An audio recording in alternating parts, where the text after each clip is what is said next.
രാഹുൽ മാങ്കൂട്ടം എന്ന കാമ വെറിയൻ ഒന്നിനും കൊള്ളാതെ നീചനായിട്ടുള്ള ഈ രാഹുൽ മാങ്കൂട്ടം എന്ന് പറയുന്ന വ്യക്തിക്ക് പകരം ഇതൊരു സാധാരണക്കാരനായിരുന്നെങ്കിൽ എപ്പോൾ പോയി ജയിലിലേക്കെന്ന് ചോദിച്ചാൽ മതി. എല്ലാവർക്കും നമസ്കാരം. ഞാൻ ടോണി ചാക്കോള, മൈനോറിറ്റി മോർച്ച കേരള സ്റ്റേറ്റിൻ്റെ വൈസ് പ്രസിഡന്റാണ്. ഈ രാഹുൽ മാങ്കൂട്ടം എന്ന കഥാപാത്രമാണ് ഇപ്പോൾ കേരളം മുഴുവൻ ചർച്ച ചെയ്തുകൊണ്ടിരിക്കുന്നത്. കേരളം മാത്രമല്ല, ലോക മലയാളികൾ മുഴുവൻ ചർച്ച ചെയ്തുകൊണ്ടിരിക്കുന്ന വിഷയമാണ്. ഈ വിഷയത്തിലെ ഗവൺമെൻറ്റിൻ്റെ നിലപാട്, അവരുടെ പാർട്ടിയുടെ നിലപാട്, ഇതെല്ലാം കാണുമ്പോൾ ഇവിടെ ഈ രാഷ്ട്രീയക്കാർ ഇത്തരത്തിലുള്ള ആളുകൾക്ക് എന്തും ആവാം, അവരെ ചോദ്യം ചെയ്യാൻ പാടില്ല, അത് ക്വസ്റ്റ്യനബിൾ അല്ല. ഇപ്പം കമ്മ്യൂണിസ്റ്റ് പാർട്ടിയിൽ തന്നെ എടുത്തു വയ്ച്ചു കഴിഞ്ഞാൽ ഒരുപാട് നേതാക്കളെ നമ്മൾ കണ്ടു. അവർ ചെയ്തിരിക്കുന്ന പൊതുദിവസങ്ങൾ, എത്ര പെൺകുട്ടികളുടെ ജീവിതം അവർ തകർത്തു, എത്ര സമൂഹത്തിനെ ആകെ അപമാനിക്കുന്ന തരത്തിലുള്ള എത്ര മോശമായിട്ടുള്ള പ്രവൃത്തികൾ അവർ ചെയ്തു. എന്നിട്ടും പോലീസ് ഒരു എഫ്ഐആർ ഇടാനോ അവർക്കെതിരെ ഒരു നടപടിയെടുക്കാനോ യാതൊരു വിധത്തിലുള്ള ഒരു മുൻകൈയും എടുത്തതായി നാം കാണുന്നില്ല. എന്തായാലും ഞാൻ ഈ ഒരു ചെറുപ്പക്കാരൻ ചെയ്തിരിക്കുന്ന ഈ പ്രവൃത്തികളെ ശക്തിയുക്തം അപലപിക്കുകയാണ്.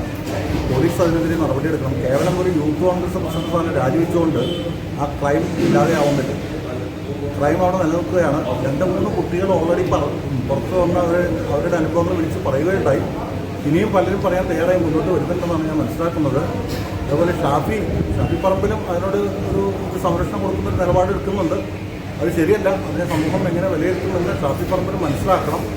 എന്തായാലും എനിക്ക് പോലീസിനോട് പറയാനുള്ളതാണെങ്കിൽ, ഒരു സ്ത്രീ ഒരു മൊഴി പറയുമ്പോൾ സുപ്രീം കോടതിക്ക് അതിനോട് ബന്ധപ്പെട്ട് വന്നിരിക്കുന്ന ഡയറക്ഷൻ എന്താണെന്ന് പോലീസ് മനസ്സിലാക്കുക, ശക്തമായിട്ടുള്ള നടപടിയെടുക്കുക, അയാളുടെ MLA സ്ഥാനം എടുത്തു കളയുക. ഞാൻ പറയുകയാണെങ്കിൽ കോൺഗ്രസ് തന്നെ അയാളെ പാർട്ടിയിൽ നിന്ന് പുറത്താക്കാനായി തയ്യാറാവണം. ഇതാണ് എനിക്ക് പറയാനുള്ളത്.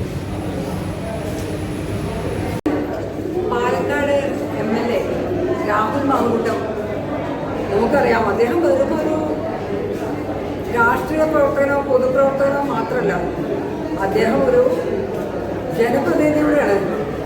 ഒരു ജനപ്രതിനിധിക്ക് എപ്പോഴും എല്ലാം അദ്ദേഹത്തിൻ്റെ ഏതാണോ അദ്ദേഹത്തിന് നിർദ്ദേശിച്ചു കൊടുത്തിട്ടുള്ള അത്രയും സ്ഥലങ്ങൾ മുഴുവൻ വീടുകളിൽ അദ്ദേഹം സന്ദർശനം നടത്തണം എന്നാണല്ലോ വെപ്പ്. ജനങ്ങളുടെ ഇടയിൽ പ്രവർത്തിക്കേണ്ടതാണ് ജനപ്രതിനിധി. അപ്പം അങ്ങനെയുള്ള ഒരാൾ എങ്ങനെ പ്രവർത്തിക്കാൻ സാധിക്കും? അദ്ദേഹത്തിൻ്റെ സ്ഥിരമായ വിനോദം എന്താണ്? അദ്ദേഹം സോഷ്യൽ മീഡിയയിലൂടെ സ്ത്രീകളെ വശീകരിക്കുകയും, പ്രത്യേകിച്ച് ചെറുപ്പക്കാരിയെല്ലാം അല്ലെ, വിവാഹം പോലും കഴിയാത്ത ചെറുപ്പക്കാരി പെൺകുട്ടികളെ പിന്നാരം പറഞ്ഞ് വശീകരിക്കുകയും ദുരുദ്ദേശപരമായിട്ട് അവരോട് അടുപ്പം കാണിക്കുകയും പ്രണയം കാണിക്കുകയും അവരെ കുരുക്കിൽപ്പെടുത്തുകയും പീഡിപ്പിക്കുകയും ചെയ്ത ഒരു ജനപ്രതിനിധിയെ എങ്ങനെയാണ് ആ നാടിന് താങ്ങാൻ പറ്റുക? അല്ലെങ്കിൽ ഈ കേരള സംസ്ഥാനത്തിന് താങ്ങാൻ പറ്റുക? അദ്ദേഹം ഒരു കൊടും ക്രിമിനലാണ്. നമ്മൾ ഇങ്ങനെയുള്ള നിരവധി വഞ്ചന കേസുകൾ നമ്മൾ പത്രത്തിൽ കാണുന്നുണ്ട്, വീഡിയോയിൽ കാണുന്നുണ്ട്. സോഷ്യൽ മീഡിയയിലൂടെ യുവതിയെ വഞ്ചിച്ചു, സോഷ്യൽ മീഡിയയിലൂടെ അടുപ്പം കാണിച്ചു, വിവാഹ വാഗ്ദാനം നൽകി പീഡിപ്പിച്ചു, ഉപേക്ഷിച്ചു, ഗർഭിണിയാക്കി. ഇദ്ദേഹവും അതേ തന്നെയല്ലേ ചെയ്തിട്ടുള്ളത്. കുട്ടി ഇദ്ദേഹത്തിൻ്റെ ഗർഭം, ഇദ്ദേഹം നൽകിയിട്ടുള്ള ഗർഭം മനസ്സിപ്പിക്കാൻ ആ കുട്ടിക്ക് താല്പര്യം ഉണ്ടായില്ല, ഇദ്ദേഹം നിർബന്ധിച്ച് ചെയ്യിച്ചു എന്നൊക്കെ നമ്മൾ കാണുന്നുണ്ട്. അപ്പോൾ വളരെയധികം ക്രിമിനൽ ഒഫൻസ് നടന്നിട്ടുണ്ട്. ഇതിനാണ് നമ്മൾ പറയുന്നത് അദ്ദേഹത്തിന് ഒരിക്കലും വെച്ചുകൊണ്ടിരിക്കാൻ പറ്റില്ല. ഉടനടി തന്നെ അദ്ദേഹം രാജിവെക്കുക. ഈ രാഹുൽ മാങ്കൂട്ടം ഒരു വിധത്തിലും ജനപ്രതിനിധിയായി തുടരാൻ പറ്റാത്ത ഒരാളാണ്. അതുകൊണ്ട് തന്നെ അദ്ദേഹം ഉടനടി രാജിവെച്ചുകൊണ്ട് മാപ്പ് പറയാൻ, പൊതുസമൂഹത്തോട് മാപ്പ് പറയുകയും മേലാൽ പൊതുജീവിതത്തിലേക്ക് ഇടപെടാതിരിക്കുകയും ചെയ്യണം. ഇതാണ് ഞങ്ങൾക്ക് ആവശ്യമുള്ളത്. മഹിളാ മോർച്ച ആവശ്യപ്പെടുന്നത് ഇതാണ്. രാഷ്ട്രീയ രംഗത്ത് പുതിയ പെൺകുട്ടികൾ, വനിതാ മുന്നേറ്റം നടക്കുകയാണല്ല രാഷ്ട്രീയ പാർട്ടിയിലും. ആ സമയത്ത് കോൺഗ്രസ് പാർട്ടിയിൽ മുന്നേറണമെങ്കിൽ പെൺകുട്ടികൾ പുരുഷന് വഴങ്ങിക്കൊടുക്കണം എന്നുള്ള ഒരു സന്ദേശം കൊടുത്തുകൊണ്ട് സമൂഹത്തിലെ പൊതുജീവിതത്തിലേക്ക് വരണമെങ്കിൽ ഇങ്ങനെയാണെന്നുള്ള ഒരു സന്ദേശമാണ് അദ്ദേഹം കൊടുക്കുന്നത്, രാഹുൽ മാങ്കൂട്ടം. അപ്പം ഈ മനുഷ്യൻ അങ്ങനെ ചെയ്യുന്നിടത്തോളം സാധാരണ ജീവിതത്തിൽ സാധാരണ കുട്ടികളോട് പൊതുപ്രവർത്തനത്തിൽ വരണമെന്നില്ലല്ലോ. അല്ലാതെ തന്നെ പെൺകുട്ടികൾ എന്ത് ധൈര്യത്തിലാണ് ഈ സമൂഹത്തിൽ ജീവിക്കുക? പൊതുപ്രവർത്തനത്തിൽ തന്നെ ഇത്രയേറെ ചൂഷണം നടക്കുമ്പോൾ സാധാരണ കുട്ടികൾ എന്ത് ചെയ്യും?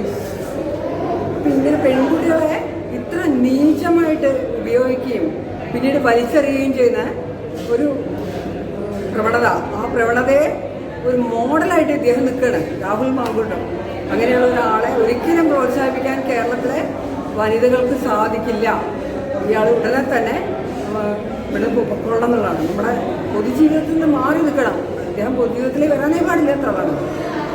നമുക്കറിയാം, നിരവധി രാഷ്ട്രീയ നേതാക്കൾ ഇടതുപക്ഷത്തിൻ്റെയും വലതുപക്ഷത്തിൻ്റെയും ഇതുപോലെ പീഡനം കാണിക്കുകയും രാഹുൽ മാങ്കൂട്ടം എന്ന കാമോ വെറിയൻ, ഒന്നിനും കൊള്ളാത്ത നീചനായിട്ടുള്ള ഈ ജനപ്രതിനിധിയെ കേരളത്തിൻ്റെ മണ്ണിൽ ഒരു ജനപ്രതിനിധിയുടെ ചുമതല ചെയ്തുകൊണ്ട് മുന്നോട്ട് പോകാൻ മഹിളാ മോർച്ച സമ്മതിക്കില്ല. കേരളത്തിൽ അദ്ദേഹത്തിന് അതിനുള്ള അർഹതയില്ല, യോഗ്യതയില്ല. അതൊരിക്കലും ഞങ്ങൾ അനുവദിക്കില്ല.